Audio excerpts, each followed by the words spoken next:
ശ്രീനാഥ് ചന്ദ്രൻ, താങ്കൾ എവിടെയാണ് ഇപ്പോൾ നിൽക്കുന്നത്? അഹമ്മദാബാദ് എയർപോർട്ടിനുള്ളിലാണോ? ഈ അപകടം നടന്ന സ്ഥലത്താണ് ഞങ്ങളുടെ പ്രതിനിധി ശ്രീനാഥ് ചന്ദ്രൻ ഉള്ളത്. ഇവിടെയാണ് വിമാനം. ശ്രീനാഥ്, എസ് കെ, ഞാനിപ്പോൾ ഈ ദുരന്ത ഭൂമിയിലേക്ക് എത്തിയിട്ടുണ്ട്. ഇവിടെയാണ് വിമാനം തകർന്നു വീണിട്ടുള്ളത്. കാണാം, ഇപ്പോഴും വിമാനത്തിൻ്റെ അവശിഷ്ടങ്ങൾ, വിമാനത്തിൻ്റെ എഞ്ചിൻ ഭാഗം അടക്കം ഇപ്പോൾ നമുക്ക് ഇവിടെ കാണാൻ വേണ്ടി കഴിയുന്നുമുണ്ട്. ഏതായാലും NDRFിൻ്റെയും പോലീസിൻ്റെയും ഒക്കെ തന്നെ തിരച്ചിൽ ഈ ഘട്ടത്തിൽ ഇവിടെ ഏതാണ്ട് അവസാനിച്ച മട്ടാണ് എന്ന് പറയാം. എന്നാലും ഈ അവശിഷ്ടങ്ങൾ ഒരു മേഖലയാകെ ഇങ്ങനെ ചിന്നിച്ചിതറി കിടക്കുന്ന കാഴ്ച കാണാൻ കഴിയും. മാത്രമല്ല, ഇവിടെ എത്ര കെട്ടിടങ്ങളെ ഇത് ബാധിച്ചു എന്നത് പരിശോധിക്കുമ്പോഴാണ് ഈ ഒരു അപകടത്തിൻ്റെ ഒരു വ്യാപ്തി നമുക്ക് മനസ്സിലാക്കാൻ വേണ്ടി കഴിയുന്നത്. നമ്മളൊന്ന് എണ്ണി നോക്കുമ്പോൾ പോലും 1, 2, 3, 4, 5 ബിൽഡിങ്ങോളം ഏതാണ്ട് കേടുപാടുകൾ പറ്റിയിട്ടുണ്ട്. അതിനൊപ്പം തന്നെ അതിൻ്റെ സമീപത്തുള്ള ബിൽഡിങ്ങുകളൊക്കെ തന്നെ, കെട്ടിടങ്ങളിലൊക്കെ തന്നെ തീയേറ്റ് കരിഞ്ഞു കിടക്കുന്ന കാഴ്ച കാണാൻ കഴിയുന്നു. ആദ്യം വിമാനം പതിച്ചത് അവിടെയുള്ള ദൃശ്യങ്ങൾ കാണുന്ന ആ കെട്ടിടത്തിലാണ്. ആ കെട്ടിടത്തിൻ്റെ മുകളിൽ ഇപ്പോഴും തീനാളങ്ങൾ നമുക്ക് കാണാൻ വേണ്ടി കഴിയും. അവിടെ പതിച്ചതിന് ശേഷമാണ് പിന്നീട് ബാക്കി ഭാഗങ്ങൾ മുന്നോട്ട് നീങ്ങി ഈ മറ്റു കെട്ടിടങ്ങളിലേക്ക് കൂടി വന്ന് പതിച്ചത്. അതുകൊണ്ട് വിമാനത്തിൻ്റെ ആദ്യ ഭാഗങ്ങൾ അവിടെയായിരുന്നു. പിന്നീട് എഞ്ചിൻ അടക്കമുള്ള ഭാഗങ്ങൾ ഈ മേഖലയിൽ നിന്നും ഈ മേഖലയിലും വന്ന് പതിച്ചു. അങ്ങനെ ഈ വിമാനത്തിലുള്ളവർ മാത്രമല്ല, ഈ ഹോസ്റ്റലുകളിൽ താമസിച്ചിരുന്ന MBBS വിദ്യാർത്ഥികൾ അടക്കമുള്ളവരാണ് ഈ അപകടത്തിൽ മരിച്ചത് എന്നുള്ളത് അതിൻ്റെ ഒരു വ്യാപ്തി കൂട്ടുന്നുമുണ്ട്. നമുക്കറിയാം, 96-ൽ ഹരിയാനയിൽ നടന്ന ആ വിമാനങ്ങൾ കൂട്ടിയിടിച്ചുണ്ടായ അപകടം 350-ലേറെ പേർ മരിച്ചു. അതിനുശേഷം ഉണ്ടാകുന്ന ഏറ്റവും വലിയ, നമ്മുടെ രാജ്യം കണ്ട ഏറ്റവും വലിയ വിമാന അപകടമായി ഇത് മാറുകയാണ്.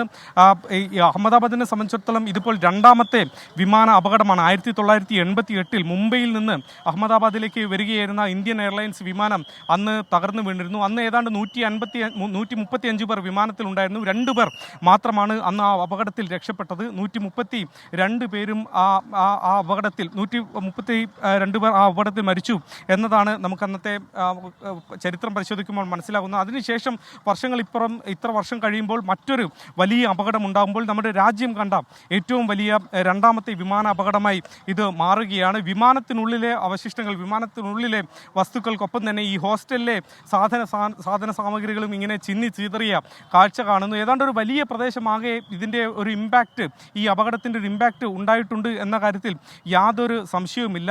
നമ്മുടെ രാജ്യം നടുങ്ങിയ ഒരു ദിനമായി ഈ അഹമ്മദാബാദിലെ ഈ അപകടം കൊണ്ട് ഈ ദിനം മാറുകയാണ്. അതിൻ്റെ ഒരു വ്യാപ്തി എത്രത്തോളം ഉണ്ട് എന്നത് ഈ ദുരന്ത ഭൂമിയിൽ നേരിട്ടെത്തിയാൽ മാത്രമാണ് നമുക്കത് മനസ്സിലാക്കാൻ വേണ്ടി കഴിയുന്നത്. ഇന്ന് ഉച്ചയ്ക്ക് 1:38 ഇവിടെ അഹമ്മദാബാദിൽ നിന്ന് പറന്നുയർന്ന് ഏതാണ്ട് മിനിറ്റുകൾ പോലും എടുത്തില്ല, ഏതാണ്ട് സെക്കൻഡുകൾക്കുള്ളിലാണ് വിമാനം പിന്നീട് അതേ മട്ടിൽ തന്നെ താഴേക്ക് വന്ന് പതിക്കുന്നത്.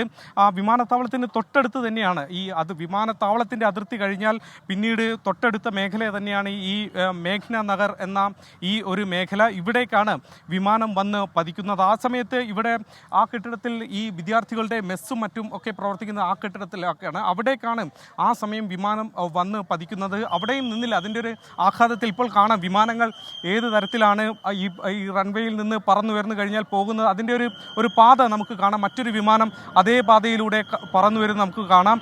ഈ തരത്തിലാണ് വിമാനങ്ങൾ ആ ഭാഗത്ത് നിന്ന്, വിമാനത്താവളത്തിൻ്റെ ആ ഭാഗത്ത് നിന്ന് ഈ വഴിയാണ് പറന്നു വരേണ്ടത്. ഇപ്പോൾ കടന്നുപോയ വിമാനം പോലെ അതും പോകേണ്ടതായിരുന്നു. പക്ഷേ ദൗർഭാഗ്യവശാൽ അങ്ങനെ ഉണ്ടാകുന്നില്ല. അതൊരു വലിയ അപകടത്തിലേക്ക് പോയി എന്നതാണ് നമ്മൾ മനസ്സിലാക്കുന്നത്.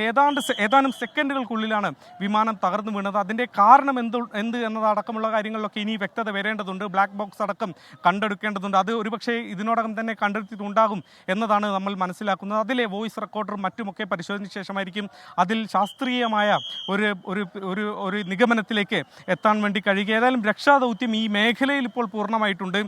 കാര്യമായ തെരച്ചിൽ ഈ ഘട്ടത്തിൽ നടക്കുന്നില്ല. നേരത്തെ വലിയ തെരച്ചിൽ നടന്നു എന്നത് സൂചിപ്പിക്കുന്ന തരത്തിൽ നിരവധി JCBകളും ആംബുലൻസുകളും ഒക്കെ തന്നെ ഈ പ്രദേശത്താകെ കാണാം. NDRFിൻ്റെയും സേനയുടെയും ആർമിയുടെയും ഒക്കെ തന്നെ ഉദ്യോഗസ്ഥർ, സേനാംഗങ്ങൾ ഇവിടെ കാര്യമായി പണിപ്പെട്ടിട്ടുണ്ട് എന്നത് നമുക്ക് ഈ മേഖലയിൽ എത്തുമ്പോൾ മനസ്സിലാവുന്നുമുണ്ട്. ഏതായാലും മൃതദേഹങ്ങളൊക്കെ തൊട്ടടുത്ത് തന്നെയാണ്. ഏതാണ്ട് 1 കിലോമീറ്റർ പോലും ഇല്ല ഇവിടെ നിന്ന് അഹമ്മദാബാദിലെ പ്രധാനപ്പെട്ട ആശുപത്രിയായ സിവിൽ ആശുപത്രിയിലേക്ക്.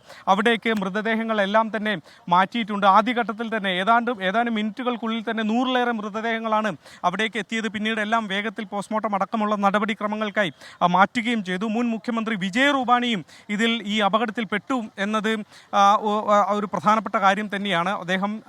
അദ്ദേഹത്തിൻ്റെ ഭാര്യ ഇംഗ്ലണ്ടിലുണ്ട്. കഴിഞ്ഞ ഒരു മാസമായി അവർ അവിടെയുണ്ട്. അവരോടൊപ്പം ചേരാൻ വേണ്ടി പുറപ്പെട്ടു എന്നതാണ് ബന്ധുക്കൾ പറയുന്നത്. അങ്ങനെ ഒരു യാത്ര നടത്തുന്നതിനിടെയാണ് ഈ തരത്തിലുള്ള ഒരു വലിയ ദുരന്തത്തിലേക്ക് അദ്ദേഹവും വന്നുപെട്ടത്. ഏതായാലും നമ്മുടെ രാജ്യം ഞെട്ടിയ ദിനമാണ്. അമിത്ഷാ, ഇപ്പോൾ കേന്ദ്ര ആഭ്യന്തരമന്ത്രി അമിത്ഷാ ഇവിടേക്ക് നേരിട്ടെത്തിയിട്ടുണ്ട്. കേന്ദ്ര സർക്കാർ ഈ അപകടമുണ്ടായതിന് തൊട്ടു പിന്നാലെ തന്നെ കാര്യമായി ഇടപെടുകയും സേനാ സംവിധാനങ്ങൾ, കേന്ദ്ര സർക്കാരിന് കീഴിലുള്ള സേനകളെയൊക്കെ തന്നെ വളരെ വേഗത്തിൽ രംഗത്തിറക്കുകയും ചെയ്തിരുന്നു. ഈ നമ്മുടെ ഈ മെഡിക്കൽ ഹോസ്റ്റലിന് അതിന് എന്തൊക്കെ സംഭവിച്ചെന്ന് നമുക്ക് വിവരം കിട്ടിയിട്ടുണ്ടോ? അതിന്റെ വിശദാംശങ്ങൾ